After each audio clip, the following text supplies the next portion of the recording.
Hola chicos de grado séptimo, el día de hoy vamos a trabajar el tema de determinantes, pronombres y sentido. Para ello es muy importante que tengan lápiz y cuaderno a mano. Vamos a empezar a hablar de las clases de palabras y las categorías gramaticales. Como tal, las clases de palabras tienen una clasificación. Estas se dan de acuerdo a su forma, a su significado y a la función sintáctica que cumplen dentro de la oración. Las clases de palabras son entonces los sustantivos, que son palabras variables y como tal nombran o designan un objeto o una realidad. Como tal, son el núcleo nominal dentro de la oración. Encontramos también los adjetivos, que son palabras variables que señalan una cualidad y vienen siendo el núcleo del adjetivo. Por otra parte, el verbo, que es una palabra variable que designa acción, proceso o estado y viene siendo el sintagma verbal. También encontramos el adverbio, que es una palabra invariable que señala circunstancias referidas como tal al tiempo, el modo, el lugar, la cantidad y se denominan núcleos del sintagma adverbial. También encontramos los determinativos, que son palabras variables que acompañan al sustantivo, lo concretan y matizan su significado. Los pronombres también son palabras variables que sustituyen a un sustantivo que ya ha aparecido con anterioridad en una oración y por lo tanto se les denomina también como núcleos del sintagma nominal. Las preposiciones son invariables y relacionan las palabras entre sí, por eso son palabras de enlace. La conjunción son palabras invariables que se relacionan, sirven para relacionar como tal dos o más palabras entre sí y también dos oraciones. Y son nexos, ¿listo? Vamos a enfocarnos sobre todo en lo que son los determinantes y los pronombres. Entonces, cuando nosotros hablamos de los determinantes, decimos que tienen un significado gramatical como tal y que tienen en su mismo género y número y siempre van a acompañar a los sustantivos o nombres. Pero encontramos unas clases de determinantes. Son 4, pero estas 4 clases tienen unas subclases. Entonces, vamos a hablar de los artículos. Como tal, los artículos preceden al nombre al que acompañan y los encontramos de dos maneras. Los encontramos los que son determinados y los que son indeterminados. Cuando nosotros hablamos de los determinados, son aquellos que nos indican un nombre conocido, por ejemplo, la, el, los, ¿sí? Un ejemplo de esto, la casa, el carro, las montañas, los árboles. Y los indeterminados nos indican que es un nombre desconocido, ¿sí? Un, una, unos, unas. Entonces, voy a dar un ejemplo. Unas maracas, unos vestidos, ¿sí? Una flor, un celular, pero entonces yo qué desconozco de esto, cómo es, ¿sí? Qué color tiene, entonces se convierte en un artículo indeterminado. Los demostrativos indican cercanía, distancia, media o lejanía del nombre. Y estos se subdividen en 3. Uno son los demostrativos de proximidad, como este, esta, estos, estas, de media distancia, ese, esa, esos, esas, y de lejanía, aquel, aquella, aquellos, aquellas.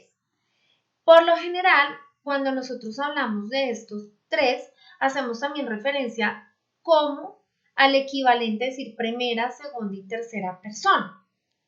¿Qué son los posesivos? Indican la pertenencia del nombre. Entonces, los hay de dos tipos. Un poseedor, varios poseedores.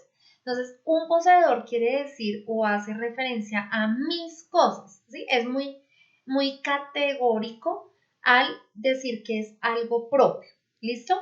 Y varios poseedores quiere decir que muchas personas o varios pueden tener ese mismo objeto, ¿sí? Un ejemplo.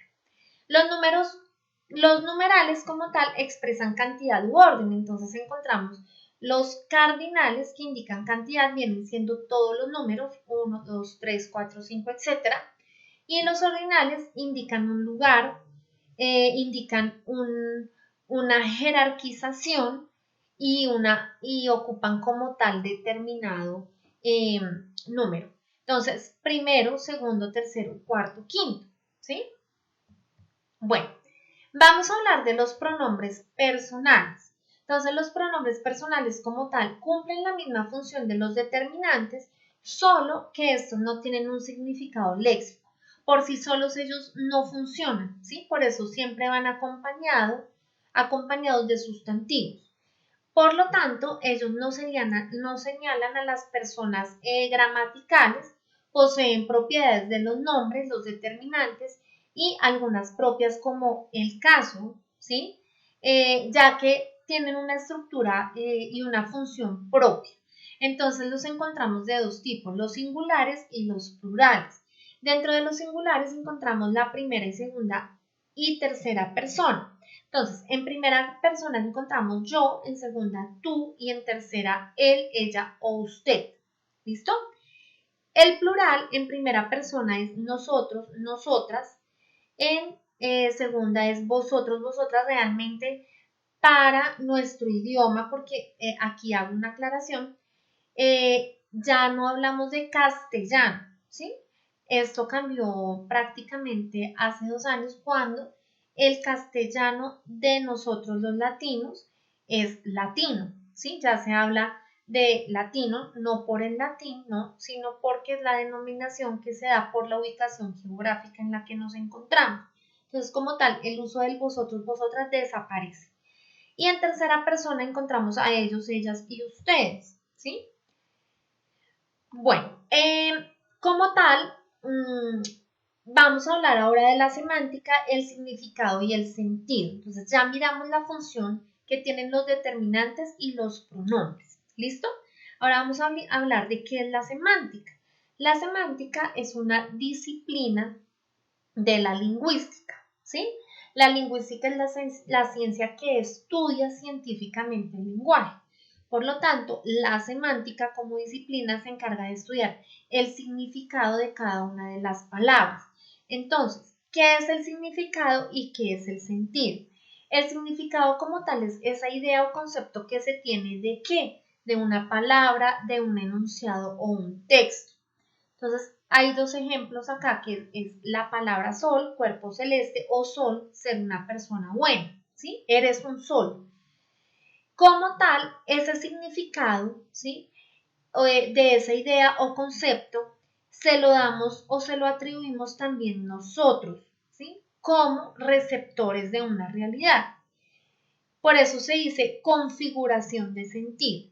¿Listo? ¿Qué es lo que vamos a ver? Entonces, ya cuando nosotros entendemos el significado, somos capaces de generar un sentido, ¿sí? De configurar ese sentido. Entonces, cuando lo configuramos, quiere decir qué es lo que nosotros pretendemos comunicar a través de qué.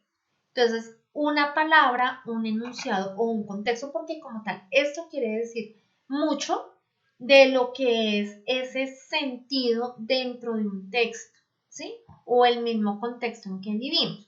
Y se da de 2 maneras, desde lo literal, que es el significado en sí mismo, lo que quiere decir como tal la palabra, y desde lo distinto, o sea, desde lo que yo puedo pensar qué es esa palabra porque me hago una imagen mental de ella. ¿De qué depende? De la situación comunicativa en que se encuentre. Entonces, por ejemplo, yo puedo decir polo, ¿sí? Polo dulce, polo región, ¿sí? Entonces, yo puedo decir que el polo es una colombina, un ejemplo, pero el polo es una región, ¿sí? El polo sur. El contexto lingüístico, entonces, hombro, hombro con hombro. Entonces, yo puedo hablar del hombro del cuerpo, como también puedo hablar que hombro con hombro es la ayuda que yo recibo de alguien, ¿sí? Trabajamos hombro con hombro. ¿Listo? Bueno, vamos a mirar qué es el signo lingüístico entonces. Entonces, el signo lingüístico es la unidad más pequeña con significado en la comunicación humana. ¿Por qué? porque a la hora de usar el lenguaje, todas las palabras tienen un significante y un significado. Estos son los dos elementos fundamentales del signo lingüístico. El significante como tal son los sonidos, ¿sí? De cada una de las letras que componen una palabra, es decir, los fonemas. La R, la O, la S, la A, cómo suena cada uno. Y el significado es ese significado literal de lo que es rosa, pero a su vez yo me hago una imagen mental. Entonces yo puedo decir que es la flor del rosal, notable por su belleza y su color, ¿sí? Pero también, como estamos hablando de una imagen visual, si yo leo el libro del Principito y miro el significado que le dan a la rosa, voy a encontrar que ese significado en contexto quiere decir que la rosa simboliza vida. ¿Listo? Bueno, ¿qué relaciones hay entre el significante y el significado? Entonces, la monosemia es cuando las palabras constan de un solo significado.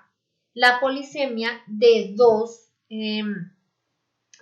o más significados, que por lo general nosotros sí lo encontramos en el diccionario, ¿no? Entonces, por ejemplo, hay palabras que ustedes observan que dicen sustantivo, significado 1, significado 2, desde las diferentes disciplinas, ¿sí? Eso es muy importante que también lo tengamos en cuenta. Como tal, entonces, ¿qué es la homonimia? Eso también es muy importante porque esa es otra relación que se da entre el significante y el significado. Entonces, la homonimia como tal es la coincidencia en la escritura, ¿sí? En la pronunciación de las palabras y por lo tanto tiene distinto significado. Entonces, casa, ¿sí? De hogar y casa de cazar animales. Por eso su etimología o su origen es muy diferente. ¿Listo? La sinonimia es esa relación de igualdad entre significados, ¿sí? Y la antonimia es esa relación de desigualdades, lo contrario, ¿sí? Lo contrario a la palabra. Bueno, chicos, espero este tema haya quedado claro, ¿sí? Que realmente lo apliquemos en el desarrollo de las actividades planeadas en esta guía y cualquier duda e inquietud pueden consultar. Muchas gracias, Dios los bendiga, éxito.